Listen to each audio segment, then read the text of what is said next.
RPC has played a big role in this. Rob Prine for doing some of the mapping. Julie LaBranch has got a lot of the data.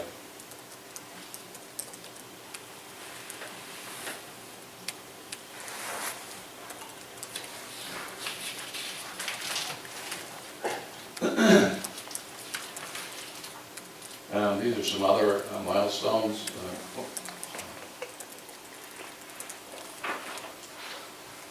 They have a website, Storm Smart Post website.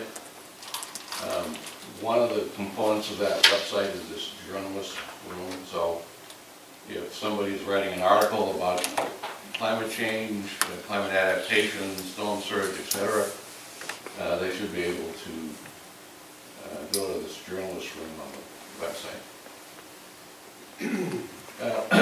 Daniel Quinlan was RPC commissioner for Wyndham a number of years ago.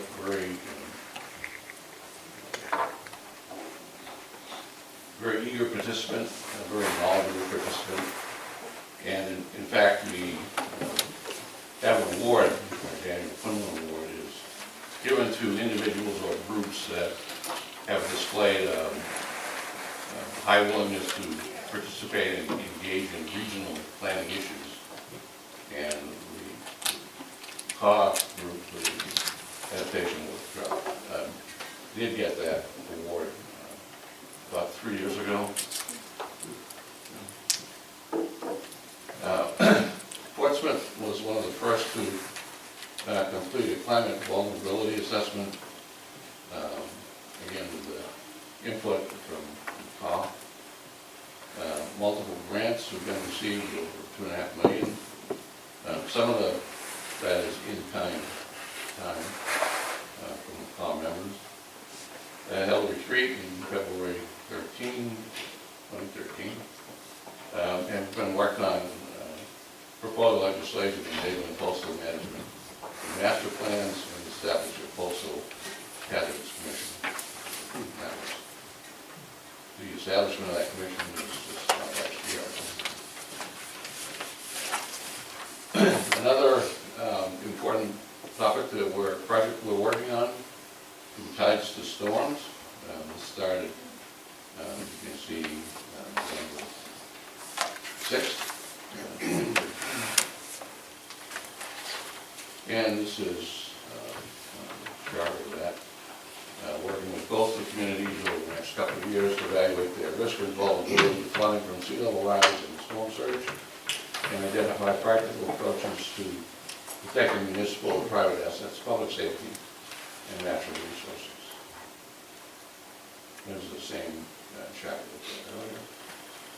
This is some of the detailed cartography that we're doing. There's a shot of it. Showing impact to roads, different scenarios of water level, impacted farm soil. So very detailed data is available for all of the coastal communities. A little hard to make sense of this kind of in the middle, zoomed in, but the point of zooming in was to show that there's a lot of data, a lot of detailed data that can be used for. So this is the one that shows the impact of the sea level rise and storm surge. One of the better charts that maps that does that. So you can see the full map goes from Seabrook all along the coast to Portsmouth and Newcastle, and then this is kind of a blow up of Seabrook. So this the blue line here is I-95. This is Route 1, and 107, and the nuclear plant is right in this location. It is above of the expected impact areas.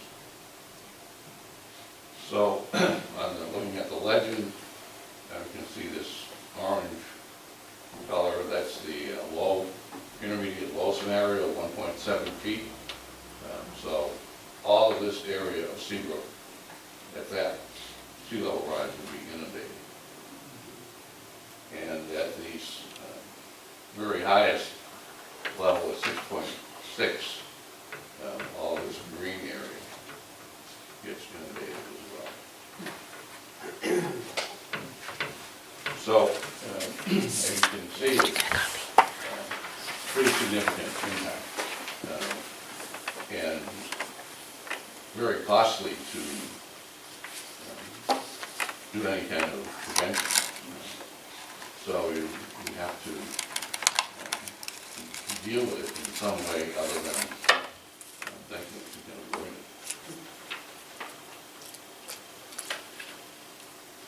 And so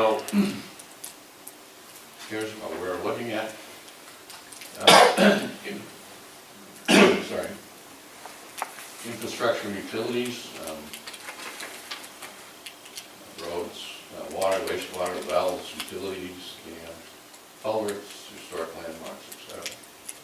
Critical facilities, shelters, emergency facilities, evacuation routes, hospitals, healthcare centers, transportation, roads and highways, bridges, transit routes and facilities, bike lanes, long-range projects, ports and harbors, and then natural resources, parks, agricultural soils, conservation areas, habitat, wetlands, aquifer, and surface waters. So all those things are being looked at, assessed for risk of vulnerability, and trying to find some way to mitigate the impact. And this was the Coastal Risks and Hazards Commission. That just got started and will complete its work by December of 2016. And this is their mission. Develop some guidance and recommendations for state municipalities regarding prudent necessary changes to laws, regulations, plans, standards, and directions. A lot to do for that particular commission. And this is the commission membership, 37 members, 2 senators and House members, reps from 17 coastal and tidal municipalities, state agency designees with DES Fish and Game, DOT, Public Works, OEP, DRED, Division of Parks and Recreation, Park DRED, Division of Historic Resources, and other stakeholders, New Hampshire Home Builders, Seacoast Board of Realtors, UNH Sea Grant, UNH designee by the President, PREMEX, New Hampshire Municipal Association, and the 2 planning commissions. Big group of people with a big responsibility.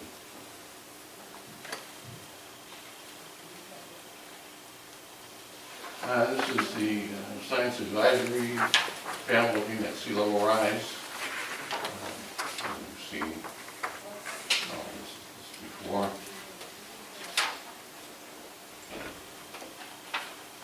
And then the final project that we're working on is a regional stream crossing assessment. Started in this year, and this map is the start of locating all the culverts. And it started again in coastal communities for impacted culverts and involvement of flooding, and has now expanded through the entire NHARPC region.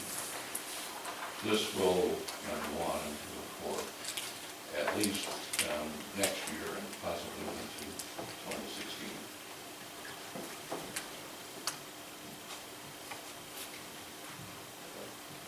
That's it. Nutshell is Okay, once working your lights back on, and then we'll see if there's some questions. Okay, questions of Kim? Comments, observations? How frequently does that group meet, the 37? I don't know. Did you do a model assessment with the scenario of a storm similar to the magnitude of Sandy? What the damage would have done along the New Hampshire seacoast? I don't know that we did one for Sandy, but we have done several for different levels. I don't remember now what impact Sandy had. It seemed like it was pretty much, the worst of it was New Jersey. Yeah, it's Staten Island. But it is always important to keep those three components in mind. The base level elevation of the sea itself, so that accounts for the sea level rise, the tides, the normal daily tide. There are seasonal high tides. So if a storm comes in and there's a really high tide, that's really concerning. And then, of course, the storm surge itself. Other questions? Yes, go ahead. How did you fund the, or how are you funding the stream crossing assessment work? Good point. I don't know. I'm sure it started with funding the adaptation of the trout cut. Things always, the same in RPC, things always start on the coast. They seem to be a money generator for projects. As you move westward, not always so much. But I don't know exactly what. Tim, if you don't mind making a few notes of some of these questions, and maybe at our next meeting, or let Becky know, and she can include a little addendum to the minutes or something that might sort of address some of those issues.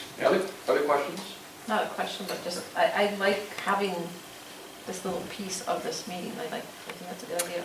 Well, good, because I'm going to be asking for a volunteer for the next meeting, so any other things for Tim?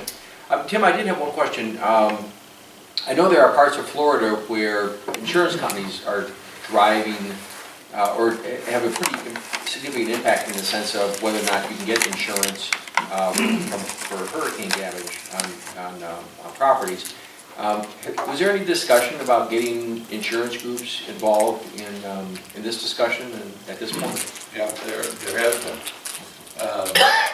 And we got kind of hit with a double whammy because the new digital floodplain maps show a much increased, at least along the coast, much increased, much larger floodplain area, which now means that your house that you've had for 100 years and 3 generations was not in the floodplain, didn't require flood insurance. Now it does. And then also, a few years back, the federal government was kind of going back on their contribution to funding flood insurance. So that meant owner's responsibility, financial liability is going way up. So it's a huge concern. And as far as I know, there is no answer yet. People are hoping for the best. But the federal subsidy, I think, or the lack of subsidy was postponed, at least for a few years. So some reprieve in the immediate impact. That will be huge. So are there conversations around doing the community rating system process? The community rating system process? We actually looked at that, doing that, but there just wasn't enough numbers to justify doing a lot of the work. But communities can enter into this process called the community rating system within FEMA. And if they get a certain amount of points, they're discounted on their flood insurance. Yeah. I'm pretty sure we have done that. Not positive. There was enough concern that taken some kind of action. Other questions of Tim? Oh, go ahead. Thank you very much. I think you did a really good job.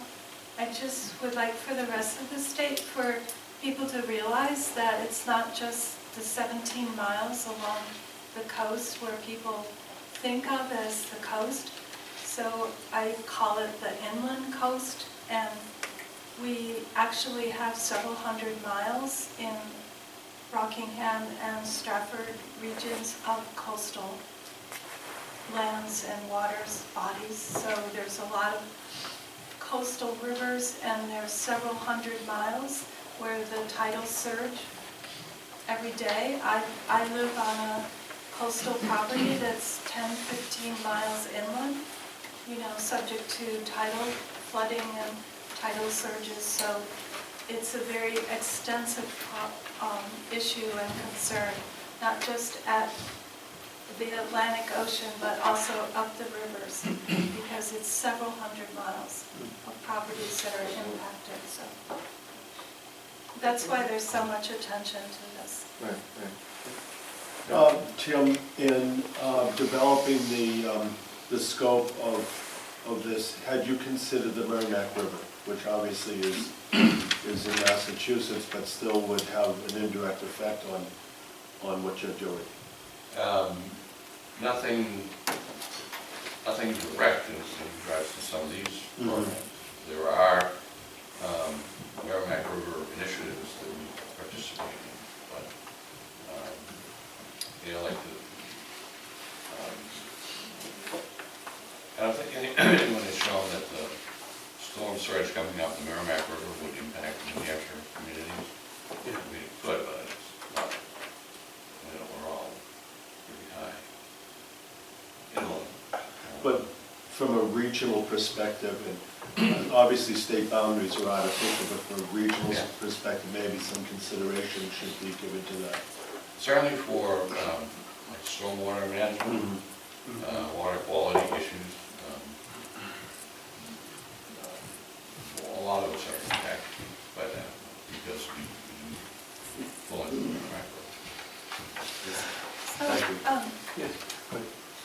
That's a good question, but because in New Hampshire, this area is primarily in the Piscataqua watershed, we look towards Maine because the watershed moves up to the north across the Piscataqua. The Cocheco and the Salmon Falls come together and forming the Piscataqua, and so that watershed encompasses Maine over in Berwick, Elliott, Kittery, York, that area, and so that's the area that we actually have conversations about on an interregional basis.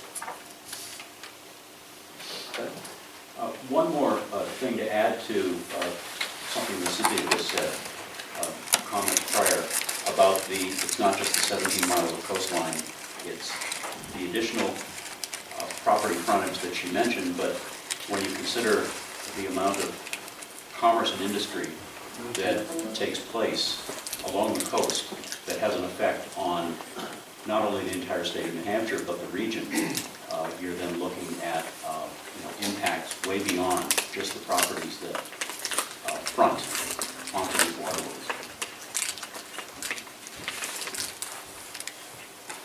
Other questions, comments? Tim, one more question from my perspective. Do you know if this group, are you aware of whether or not this group interacted or corresponded with other groups? I'm sure there are similar groups in other states that are dealing with these issues in terms of what best management practices might be and what kinds of issues to look at. Do you know if there's a collaborative group or? Well, as Cynthia mentioned, we always are working closely with the Maine Planning Commission and to our immediate South Merrimack Valley Planning Commission.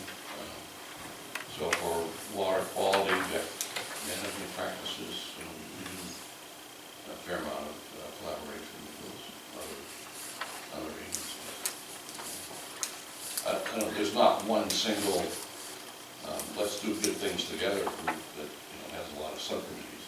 It's kind of issue by issue, project by project.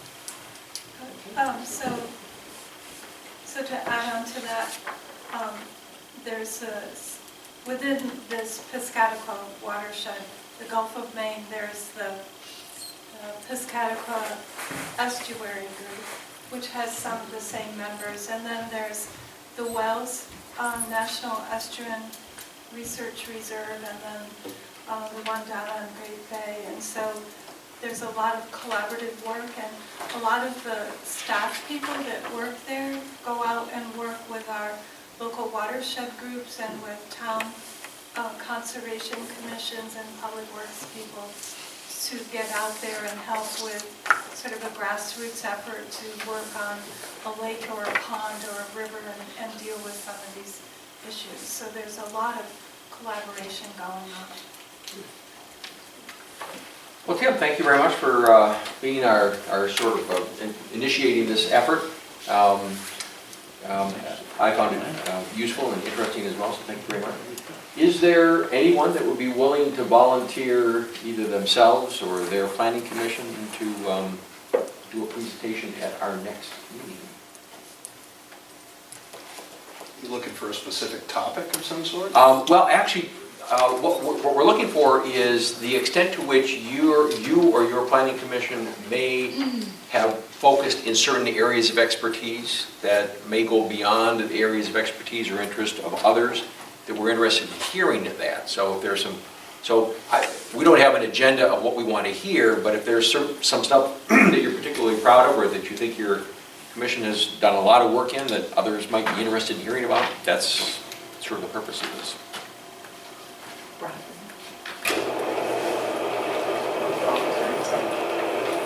If Like nobody- broadband.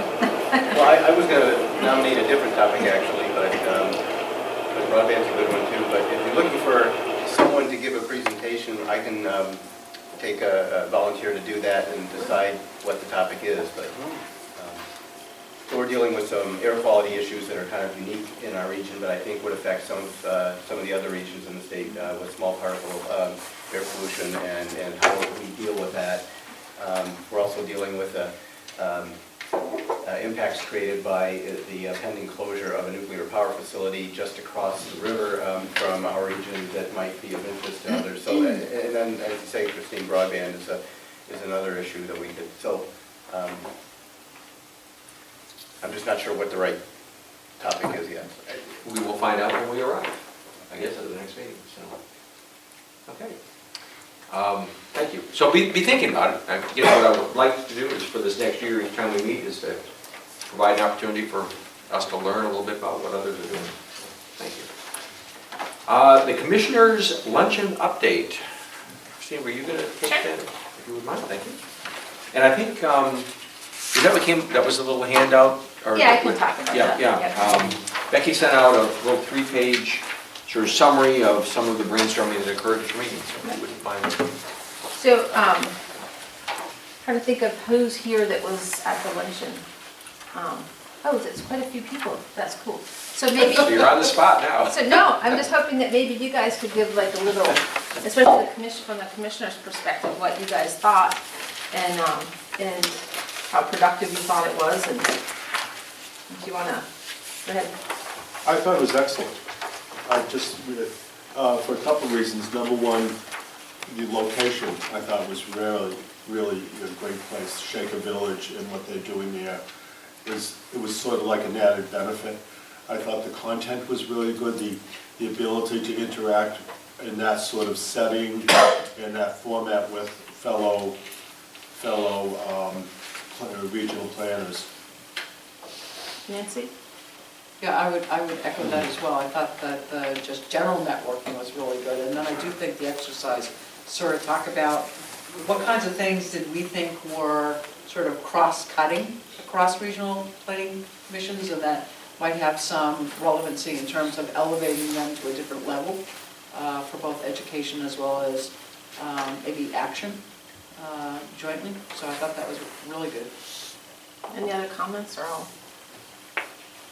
No? And the food was outstanding. It was amazing. People were just, oh my God, the food was so amazing. It was really, really amazing. And what did it, Len, go ahead. No, I really, I wasn't saying anything because these folks really said it all. I think it was a, you know, it was a really positive event. It got a good turnout, it got a good cross-section of commissioners, you know, a lot of whom I had never seen before, so it was a real good opportunity to get to meet some new colleagues around the state. And it cost us under $300. Wow. That's amazing. It was awesome. So, I mean, just the cost, I mean, I think we could be really creative about some of these things. So that sort of going forward, and Cynthia, thank you, had taken some notes. And one of the biggest things was that having this sort of statewide convening, we're really looking, people really want interactive social networking opportunities. They don't want to be spoken at for 2 or 3 hours. And so it will really give, I think, commissioners an opportunity to learn who each other are and sort of build the capacity within the regional planning commissions as a whole across the state. So here's what we're sort of proposing. I'll throw this out, and what we're really looking for is feedback on this sort of a potential agenda and the construction of it. And the construction of the agenda is really based on all of the feedback that we heard and what people want to get out of this sort of first statewide convening of commissioners. It would be a sort of a late afternoon into the early evening event. We're looking at sort of arriving at about 2:30 and making sure that we're having everybody leave about 8 o'clock at night. So that's sort of the time frame that we're looking at, because we feel like we've got enough to do in order to have everybody leave feeling like they've left with new information, but also giving everybody a substantial time to network and meet new people and figure out, you know, kind of learn how important the work that it is that we do. So we would arrive around 2:30 or so. We're looking at, we just learned this morning that the OEP conference is May 2nd. I think the next weekend is Mother's Day, so we'd probably look at the weekend or sometime the next week or two following that in May.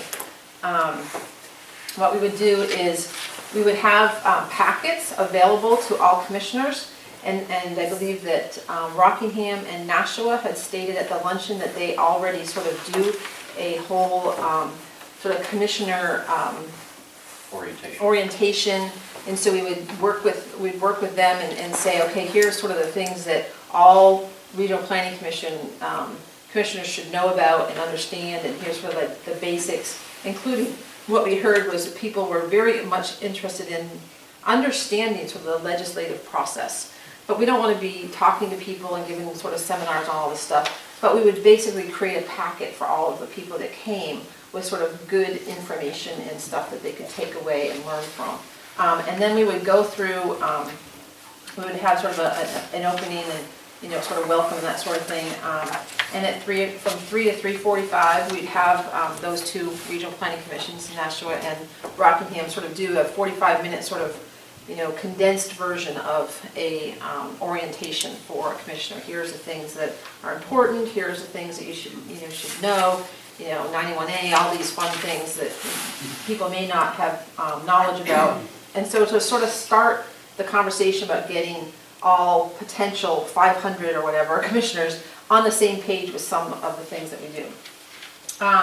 Then from about 3:45 to 4:15, for about a half an hour, we'd sort of have an interactive type of activity that would sort of, we haven't, you know, talked too much about the specific structure of this, but we'd structure it in a way that it sort of provided an easy way for someone to get to know somebody else that they've never met before, or someone from a different commission, and they could talk about stuff. And it's a really very sort of low-key type of activity.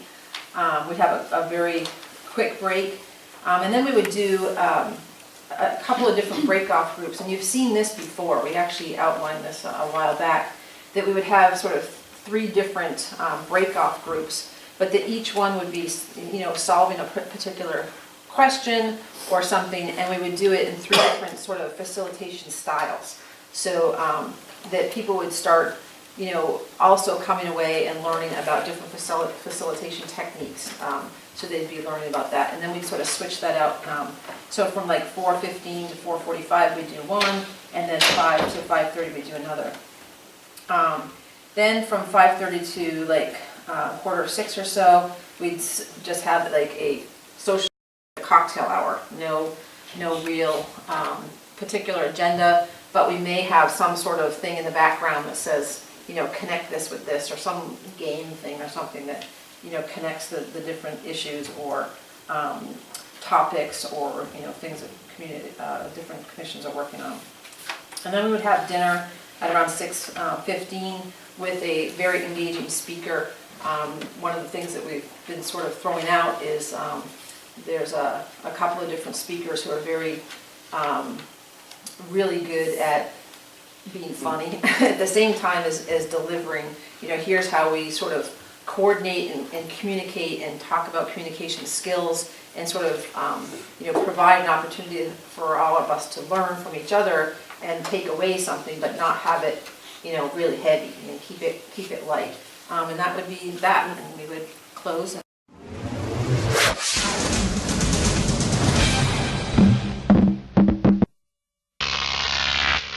Crop TV.